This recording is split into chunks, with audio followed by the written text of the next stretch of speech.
চারিদিকে যেন প্রকৃতির মেলা। নীরব পুকুরের জলে ঝিকিমিকি সূর্যের আলো।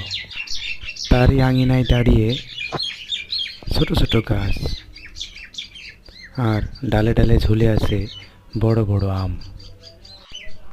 এ যেন প্রকৃতির মিষ্টি উপহার। চারদিকে পাখির কিচিরমিচির আর আমের গন্ধে মনে হয় সময়টা কিছুক্ষণের জন্য থেমে গেছে।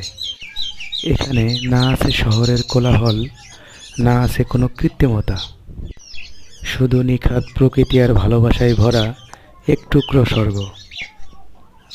এই আম গাছগুলো দেখতে অতটা বড় না হলেও এর হৃদয় বিশাল। যত্নে প্রেমে বড় হয়ে উঠেছে তার ফল।